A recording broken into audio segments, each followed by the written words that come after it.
Hello students, welcome back to my channel. Today I am taking this class for CBSE students class 11th, chapter 12 biological classification exercises. See, this is your NCERT book I have taken. First question, discuss how classification systems have undergone several changes over a period of time. Here you can answer it in this way. Here you can add it. Classification systems have undergone several changes over a period of time, from early simple systems based on observations, from simple to complex one due to evolutionary relationship. This evolution is due to the discovery of new species, advancements and in scientific understanding and the development of new technology. भाई classification जो है time to time हमारे changes हुए हैं. पहले बहुत system classification based on the simple to complex, जैसे unicellular से multicellular.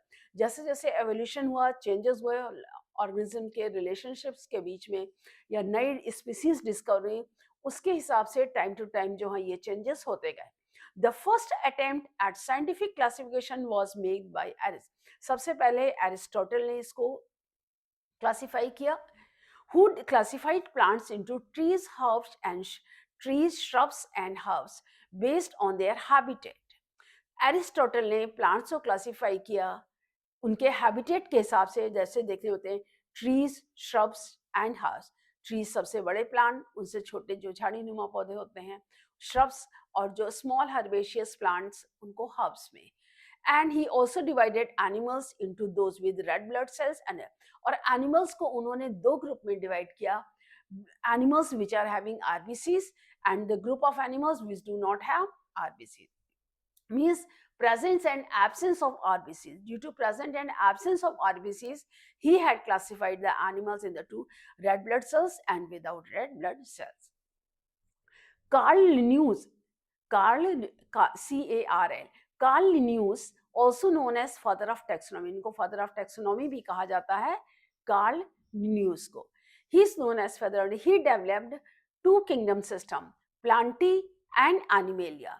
And this system lacked, मतलब इसमें कमी थी, to classify unicellular and multicellular organisms as well as prokaryotes and eukaryotes.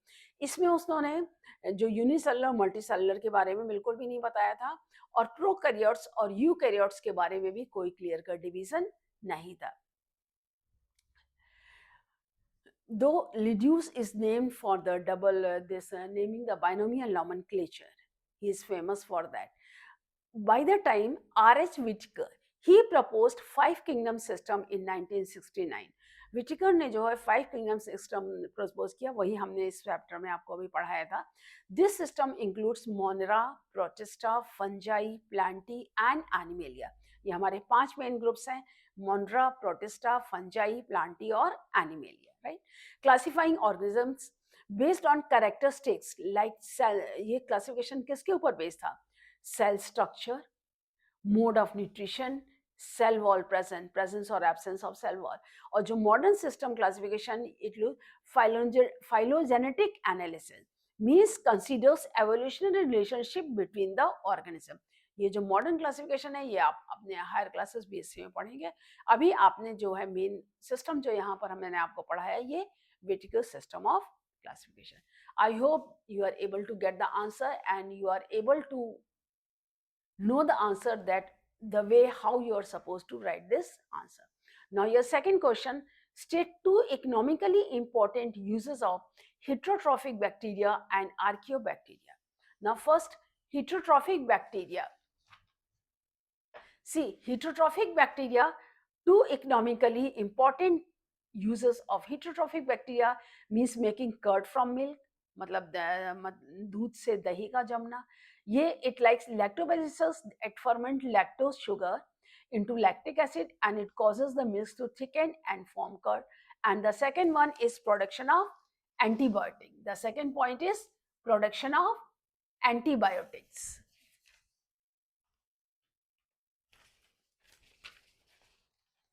Under this production of antibiotics, many heterotrophic bacteria such as Streptomyces, they are known to produce antibiotics. which are the vital means important role in treating bacterial infection. There are also rhizobium, also heterotrophic bacteria helps in nitrogen fixation, symbiotic association with the roots of the legume plants is also having. Next one is archaebacteria. Now archaebacteria, see, some thermophilic bacteria, archaebacteria, some thermophilic bacteria, importance, thermophilic archaea, they have enzymes which have an important role in the application of methane production. मतलब इसका जो आर्कियोथर्मिक body है, मतलब वो bacteria जो बहुत high temperature पे जो सर्वाइव करते हैं उनको हम कहते हैं जो इम्पोर्टेंट जो ये आर्की बैक्टीरिया, ये थर्मोफिल, थर्मो मीन्स द हीट, तो जो थर्मो हाई टेम्परेचर पर सर्वाइव करते हैं उनके ऑर्गेनिज्म में एंजाइम्स प्रेजेंट करते हैं। तो ये एंजाइम्स इंपॉर्टेंट रोल प्ले करते हैं एप्लीकेशन, मतलब यूटिलाइजेशन किसमें, मीथेन प्रोडक्शन में, मेटल लीचिंग में, इमोबिलाइज एंजाइम। तो मीथेन क्या, मिथेनोजेंस, ये क्या होता है, they are present in the gut of several ruminant animals, जो जैसे काउस हैं, buffalo, so they are responsible for the production of methane biogas from the dung of these animals.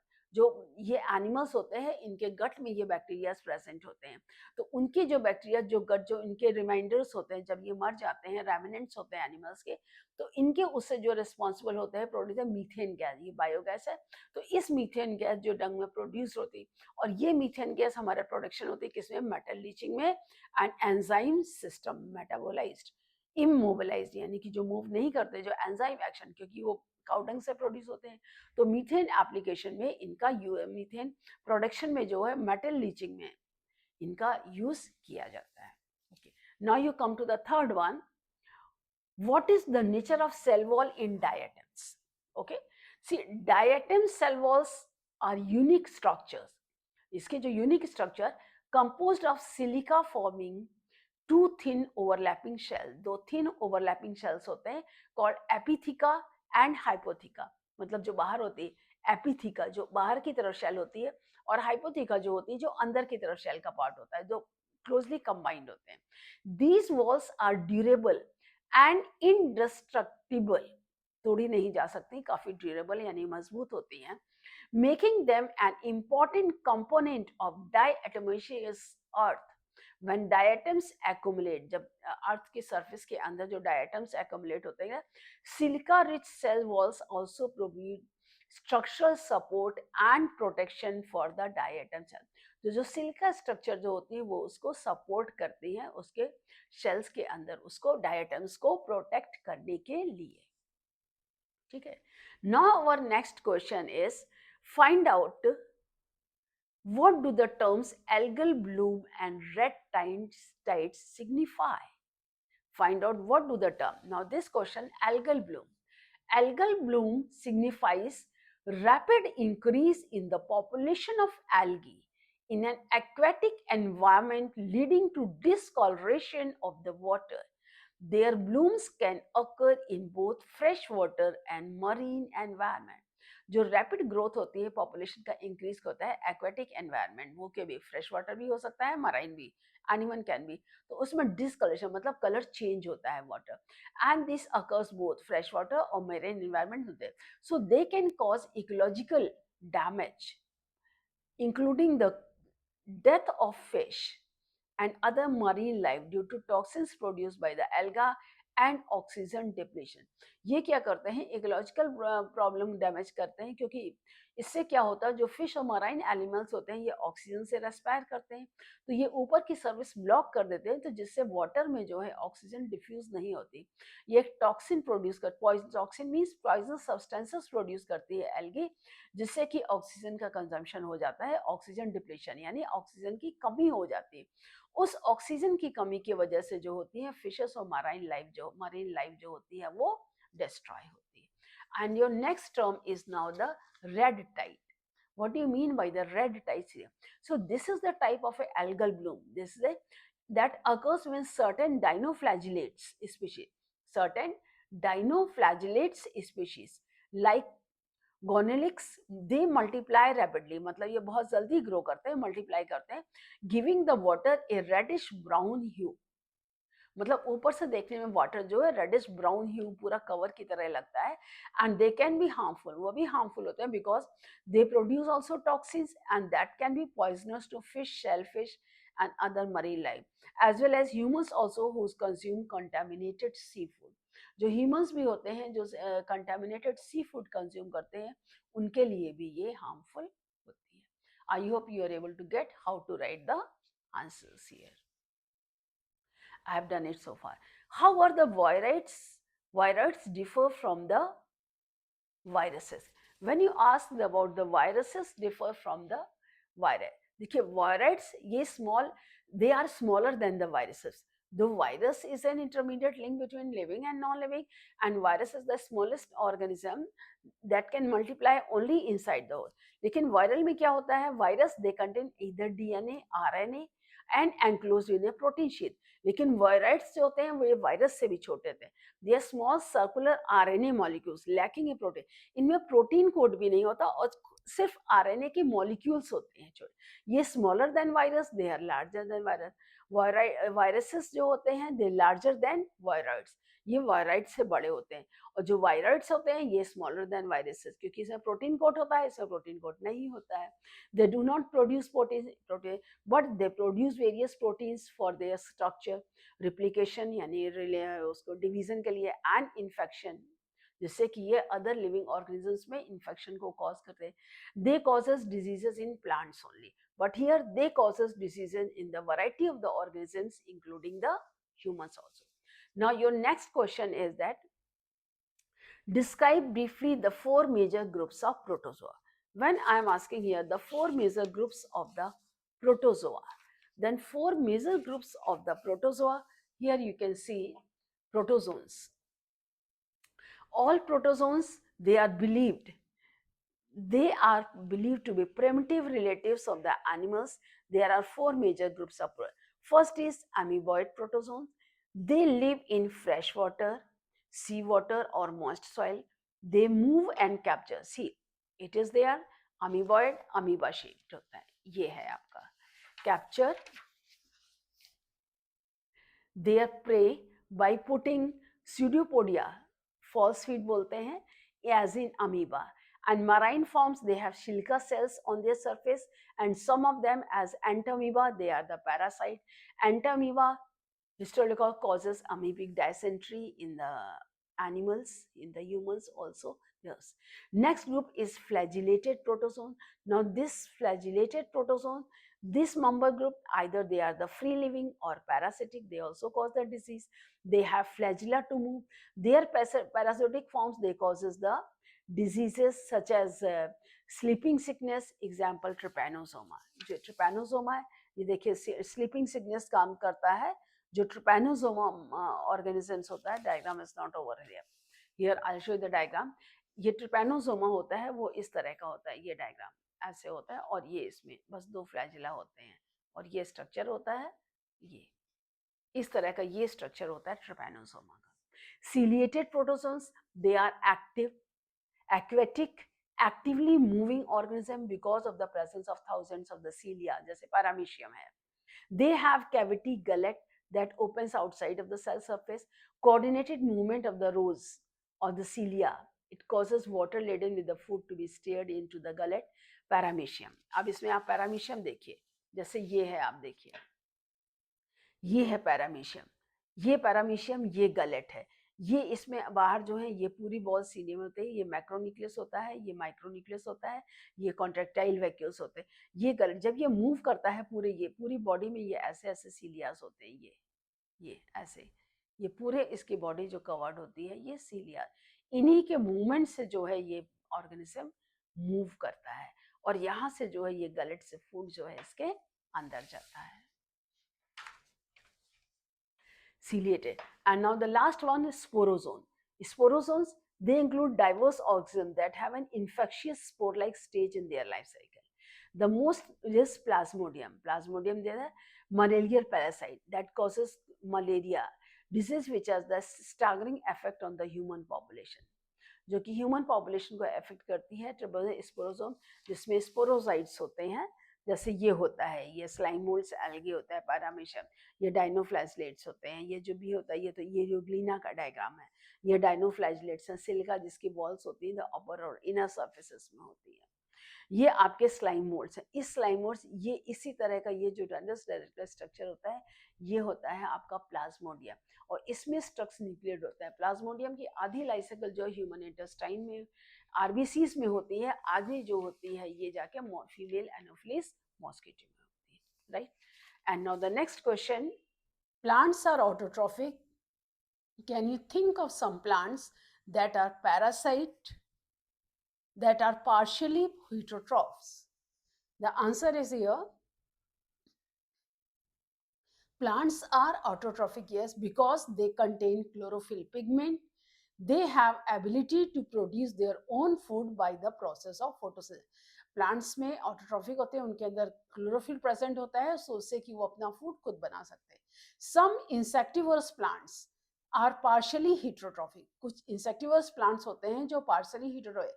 They trap insects to complete their nitrogen deficiency because they grow in the soil which lacks nitrogen. For example, pitcher plant, Nepenthes, Venus flytrap, Butterworth, Dionia, etc. तो कुछ plants जो होते हैं वो insectivores होते हैं, क्यों? वो प्लांट्स उस जगह ग्रो करते हैं जहाँ की सॉइल में नाइट्रोजन की deficiency. So to complete their nitrogen deficiency they trap insect. Now the next 8th question is, what do the terms phycobiont and mycobiont signify? As you know already, phyco means study of algae. Phycobiont, it refers to the algal component of lichens. Lichen is the close association of algae and fungi, right? And mycobiont, this is the mycobiont, it refers to the fungal component. Mycobionts, it refers to the fungal component. Phycobiont algal component को represent करता है और mycobiont जो है वो fungal part है, and both of these are present in symbiotic relation. दोनों ही कंबाइन करके जो सिम्बायोटिक रिलेशनशिप में सर्वाइव करते हैं उसे हम लाइकेन कहते हैं। In which algae prepare food for the fungi. Algae जो है, क्लोरोफिल होता है एल्गी में, तो उससे वो फूड प्रिपेयर करती है फंगस के लिए due to the presence of chlorophyll. Whereas fungus it provide shelter to the algae and absorbs water and mineral nutrients of the, मतलब water और mineral nutrients absorb करता है fungi और food preparation का काम करती है algae। तो इन दोनों में ही common symbiotic, both are benefited with each other and that is the symbiotic relationship, इसी को हम symbiosis कहते हैं। अब तो ये ना algae होती है ना fungi होते हैं, इस combined relation को हम lichen बोलते हैं। Okay, now the next one, give a comparative account of the classes of kingdom fungi under the following modes of nutrition, mode of reproduction. अच्छा, जैसा कि आप जानते हैं, as you know already, comparative account of the classes of kingdom fungi based on the mode of nutrition and mode of reproduction. Here we will consider 4 main classes: Phycomycetes, Ascomycetes, Basidiomycetes and Deuteromycetes. तो इसको हमने दो basis पे फंग किया है, mode of nutrition and mode of reproduction. अब इसमें आप देखिए, द मोड ऑफ फाइकोमाइसेटीज में दे आर प्राइमरली सैप्रोफाइट, मतलब basically saprophytic means they feed on dead and decaying organic matter, but some are obligate parasite, मतलब जो कभी कभी जो है पैरासाइट की तरह भी काम करते हैं जिससे कि प्लांट्स में इफेक्ट्स होते हैं और डिजीज होते हैं। और mode of reproduction, they reproduce both asexually and sexually, मतलब इसमें दोनों तरह का रिप्रोडक्शन होता है। Asexual reproduction that takes place through zoospores and aplanospore. Asexual reproduction जो होता है जूस्पोर्स और एप्लानोस्पोर्स से होता है, और sexual reproduction can be isogamous, anisogamous और ओगैमस। इन तीनों में से भी किसी भी तरह का रिप्रोडक्शन हो सकता है। And now the next class base is your mode of nutrition, mode of reproduction. Next group is Ascomycetes. Ascomycetes, they are mostly saprophytic, acting as decomposer, मतलब saprophyte feeds on dead and decayed organic matter, so they decompose, completing in mineral, helping in mineral recycling, जो कि mineral recycling में help करते हैं। Some species, कुछ species जो होते हैं इसकी वो parasitic भी होती हैं। Asexual reproduction occurs through conidia, asexual spores, asexual spores होते हैं कोनिडिया, तो जो स्पोर्शन होता है कोनिडिया से होता है। Sexual reproduction occurs through the formation of ascospore, सभी इसकी वन है एस्कोमाइसिटीज, मतलब जो सेक्सुअल रिप्रोडक्शन के लिए जो स्पोर्स बनते हैं उनको हम एस्कोस्पोर्स कहते हैं। अब नेक्स्ट क्लास आता है आपका बेसिडियोमाइसिटी। तो basidiomycetes they are decomposers and can also be parasitic causing diseases in plants। ये पैरासिटिक भी हो सकते हैं, पैरासाइट होते हैं प्लांट्स में, तो उसे डिजीज कॉज करते हैं। मोड ऑफ न्यूट्रिशन इनका पैरासाइट है। यहाँ पर asexual reproduction occurs through fragmentation, मतलब एक पार्ट दो कई पार्ट्स में ट्यूड होता है, माइसिलियम ब्रेक होकर के फ्रेगमेंटेशन से होता है। Sexual reproduction it involves plasmogamy, means fusion of two different strains, मतलब जो दो अपोजिट स्ट्रेन के हाइफी मिल करके कंफ्यूज करके जो सेल बनाते हैं उसे हम कहते हैं plasmogamy, and leading to the formation of basidio, basidia, यानी कि बेसिडियम, जो बेसिडियो स्पोर्स जो बनते हैं, बेसिडिया बनते हैं, वो इस अपोजिट स्ट्रेन्स के फ्यूज होने से बेसिडियम स्पोर्स बनते हैं और इस स्पोर्स से रिप्रोडक्शन होता है। That happens in case of basidiomycetes. Now the last one it is deuteromycetes, जिसको हम फंजाई इम्परफेक्टाई भी कहते हैं। ड्यूट्रोमाइसिटी है, they can be saprophytic, parasitic और डिकम्पोजर्स, मतलब ये सैप्रोफाइट भी होते हैं, मतलब feed on dead and decayed organ, parasite causing diseases भी हो सकते हैं, और decompose feeding on dead and decayed organic matter, मतलब decomposers helps in minerals recycling in the nature. Reproduction, they produce only asexual, primarily through the conidia, conidia से reproduce करते हैं। Sexual reproduction इसमें टोटली एब्सेंट होता है, इनमें sexual reproduction होता ही नहीं है। ठीक है, अब now your next question, what are characteristics features of euglenoids. अब euglena is the example. Euglena जो है आपका इंटरमीडिएट लिंक है बिटवीन दोनों में। Actually correct, what are the main characteristic features, short में जो आपको इंपॉर्टेंट है मैंने वो पॉइंट आउट किया। See, they are fresh water organisms found in stagnant water, a flexible protein rich membrane called pellicle that allows the cell to change shape। इसकी जो outer membrane होती है उसको हम पेलिकल कहते हैं, जिससे कि इसका शेप भी थोड़ा बहुत चेंज होता है। दे हैड टू फ्लैज, इसमें दो फ्लैजला होते हैं, एक शॉर्ट और एक लॉन्ग। दे कंटेन क्लोरोप्लास्ट, इसमें chloroplast that contains chlorophyll a and chlorophyll b which perform photosynthesis. तो फोटोसिंथेसिस से ये ऑटोट्रॉफ होते हैं, लेकिन जब सनलाइट नहीं होती है तो ये मिनरल न्यूट्रिएंट्स एनवायरनमेंट से भी एब्जॉर्ब कर सकते हैं। Reproduce asexually through binary fission, binary fission के थ्रू ये रिप्रोड्यूस है, and they store food as a paramylon starch, carbohydrate होता है एक तरह का, तो इनका जो स्टोर फूड मटेरियल होता है वो पैरामाइलिन स्टार्च के फॉर्म में होता है। Now the next question 11, give a brief account of viruses with respect to their structure and nature of genetic material. Also the name of 4 common viral disease। अब ये देखिए इसका ब्रीफ अकाउंट, देखिए viruses they are submicroscopic infectious agents, they are submicroscopic infectious agents होते हैं। They can infect all living organisms, मतलब वो सभी ऑर्गेनिजम्स को अफेक्ट कर सकते हैं। Virus consist of a genetic material surrounding by a protein. Virus क्या होता है, एक जेनेटिक मटेरियल होता है जिसको कि प्रोटीन कोड से सराउंडेड होता है, हमने आपको पढ़ाया था, बताया था जब ट्यूटोरियल क्लास में। And the genetic material may be present in the form of, तो जैसे जेनेटिक मटेरियल डीएनए आरएनए दोनों होता है, लेकिन वायरस में या डीएनए होगा या आरएनए होगा, दोनों नहीं होते हैं, एक ही होगा, या तो डीएनए होगा या RNA. Most of the viruses infecting plants have single stranded RNA as a, बहुत से जो प्लांट इन्फेक्शन होते हैं वायरल में उसमें single stranded RNA as a genetic material होता है। और वही वायरसेस इन्फेक्टिंग एनिमल, जो वायरसेस एनिमल्स को इन्फेक्ट करते हैं, दे हैव सिंगल और डबल स्ट्रैंडेड आरएनए और डबल स्ट्रैंडेड डीएनए। उनमें सिंगल या डबल स्ट्रैंडेड आरएनए होगा या डबल स्ट्रैंडेड डीएनए होगा।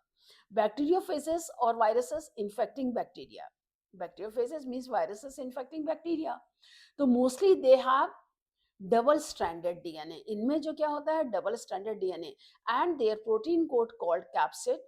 It is made up of capsomere cell. तो इसका जो प्रोटीन कोट होता है, जैसे ये वायरसेस है तो इसके जो प्रोटीन जो ये होते हैं ये सेल्स के ऐसे बने होते हैं। तो ये जो सिंगल सेल है इसको हम कैप्सोमियर कहते हैं। जो सिंगल सेल होता है वो कैप्सोमियर, इसकी जो ये सब यूनिट्स होती हैं आउटर प्रोटीन कोट की, ये सब यूनिट्स जो हैं वो कैप्सोमियर कहलाती हैं। अब डिजीज एड्स है, स्मॉल पॉक्स है, मम्स है, इन्फ्लुएंजा है, they are the common examples of the viral disease. Okay, now we move to the last question. Organize a discussion in your class on the topic, are viruses living or non-living? जैसा कि आप सभी जानते हैं, as you know already, viruses are the intermediate link between living and non-living. वो living और non-living के बीच की एक कड़ी है. Living characters क्या हैं? जो मेन इसके लिविंग कैरेक्टर्स हैं, they had genetic material DNA और आरएनए. डीएनए या आरएनए, इसमें कोई एक जेनेटिक दोनों नहीं होंगे, एक ही होगा. That help them to replicate, जो कि उसको रिप्लिकेट यानी डिवाइड होता है. They are replicate only inside, जो कि होस्ट सेल के अंदर ही डिवाइड कर सकते हैं, इंडिपेंडेंट डिवीजन नहीं हो सकता. They can adopt to the new environment of the host cell, मतलब इनमें एनवायरमेंट को अडॉप्ट करने की क्षमता बहुत ज्यादा होती है. जैसा ही एनवायरमेंट, जैसा होस्ट चलेगा, वैसा ही अपने आप को ये म्यूटेट कर लेते हैं. और जो नॉन लिविंग कैरेक्टर्स होते हैं, दे लैक सेलुलर स्ट्रक्चर, उनमें कोई सेलुलर स्ट्रक्चर नहीं होता. दे हैव नो मेटाबॉलिज्म, क्योंकि ये मतलब लिविंग होस्ट के अंदर डाइजेस्टेड फूड से ग्रो करते हैं, उनका अपना कोई. दे can B crystallise, non living form के फॉर्म में क्रिस्टल के हजारों लाखों सालों तक, millions and billions years of the years, they can remain as it is, like a non-living substance remain. And whenever they get the living host proper, they start replicating. जैसे ही इनको host material मिलता है, ये वापस उसमें replicate करना start कर देते हैं. So that is what all about the exercise I had discussed over here. That completed the exercise of your chapter 2. Any doubt anywhere, you can ask me in the comment section. If you like this video, please subscribe to my channel and don't forget to share the video. Again, we will meet in the next video. Thank you.